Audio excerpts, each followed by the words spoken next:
Pro Group Management. Workers' comp that works for you. This is 7 at 7 from the Las Vegas Review-Journal. Good evening, I'm Jen Ah. Thanks for joining us on 7 at 7, streaming on YouTube. Tonight we're starting off with business news sponsored by Bank of Nevada, Bank on Accountability. 2 new upscale apartment complexes are opening right across from each other in Symphony Park, sparking a wave of new units to the downtown area. Park Haven and the Auric are filled with luxurious amenities such as resort-style pool terrace, massage tables, a yoga studio, and even a dog spa. Southern Nevada's apartment market faced some hurdles during the pandemic, but is recovering quickly. Apartment rents have recently climbed, and vacancies have shrunk in Southern Nevada. The first quarter's average rent was just under $1,200, up 9.3% from a year ago. The average vacancy rate was 5.4%, down from 6.9%.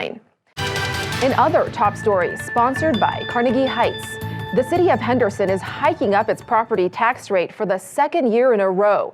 The city council members voted to increase it by 3 cents per $100 in assessed value. The chief financial officer says the increase will not affect most of the existing residents because of the state's property tax cap. Also happening in politics, a coalition of county, state, and local leaders are hoping to help lower-income families who have been served with eviction notices. They've come up with a mediation program for both landlords and tenants as the eviction moratorium is about to expire. But again, want to emphasize here today that mediation is an extremely valuable process, and we look forward to working with the courts and working with legal aid and all the parties involved here. Officials say the mediation process should provide a platform for involved parties to work out a resolution in the eviction process. Be sure to check out our website for details and updates. And no charges against the 4 Las Vegas police officers who fatally shot an armed protester, Jorge Gomez, during a Black Lives Matter protest. Review-Journal's James Schaefer has the story. After a public fact-finding review into the shooting and killing of armed protester Jorge Gomez, Clark County District Attorney Steve Wolfson released a 79-page analysis into the facts and circumstances surrounding the officer-involved shooting last June. Wolfson wrote, as there is no factual or legal basis upon which to charge unless new circumstances come to light which contradict the factual foundation upon which this decision is made, no charges will be forthcoming against the shooting officers. Among the details leading up to Gomez's interaction with police was a broadcast on police radio channels that Officer Shay Michelonis had been shot in the head at another Black Lives Matter demonstration outside the Circus. This demonstration happening in tandem with the protest in downtown Las Vegas. Shortly thereafter, Gomez, wearing what has been described as a ballistics vest, approached a group of law enforcement officers positioned outside the federal courthouse on Las Vegas Boulevard.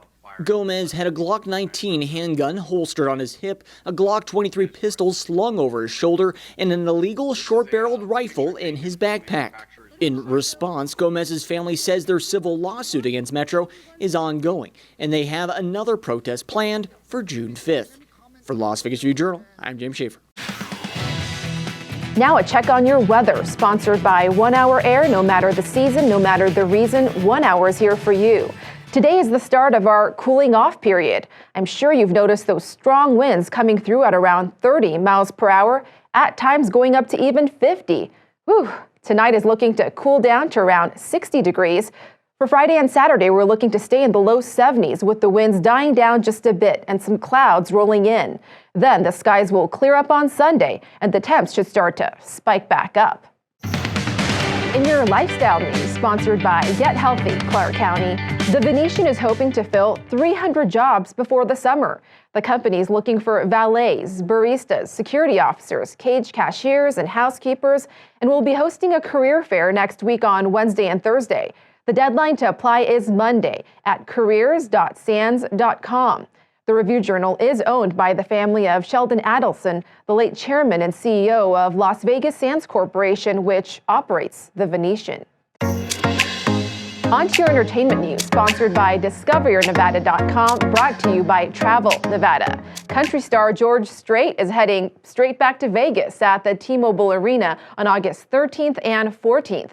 He says, quote, "It's been way too long. We will finally ride again." Plus, Celine Dion is feeling the power of love in Vegas, so much so that she's doubling the number of performances at Resorts World.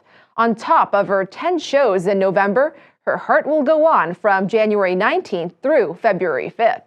Here's the latest in sports. The NHL announced Wednesday that initial Golden Knights COVID test results were reported in error. On Thursday, head coach Pete DEBOER gave insight into just how many players the false positive results affected. I believe the number was, they came back to us with, was 9 positives. So obviously, unbelievable concern and worry about what that means and what that's going to look like for your team going forward. So we started to put 2 and 2 together and realized that it was probably some type of lab error, and that's what it turned out to be. But it took us till later afternoon to clear it up, and we changed some of our travel plans. So just a unfortunate, not pleasant experience. Sports betting sponsored by Las Vegas Paiute Tribal Smoke and Cigar Shop. The Los Angeles Lakers had to play their way into the NBA Finals with a win over the Golden State Warriors on Wednesday for the 7th seed. The defending NBA champions are 3-point underdogs at the 2nd-seeded Phoenix Suns in Game 1 of their first-round playoff series Sunday. But the Lakers are minus 140 favorites to win the series, while the Suns are plus 120 underdogs. In more health news, sponsored by 4M Dental, love your smile again. Happening today, the Nevada COVID-19 Task Force met up and discussed vaccination efforts. Here is what they presented. It shows about 42% of those 16 and older have at least initiated plans to get vaccinated, and 28% in that group are already vaccinated. As previously discussed, health officials say they plan to focus on smaller, more localized vaccination clinics to be more accessible to underserved communities. Thank you for watching 7 at 7. If you have a Roku device, just search Review Journal to download our channel. Watch Las Vegas breaking news streaming live on your OTT device. We'll see you back here tomorrow for 7 at 7 from the Las Vegas Review Journal. Sweet dreams. Review Journal Studio, sponsored by Adam Kuttner. Get the maximum settlement as quickly as possible. This 7 at 7 update, sponsored by Pro Group Management. You're watching 7 at 7 from the Las Vegas Review Journal.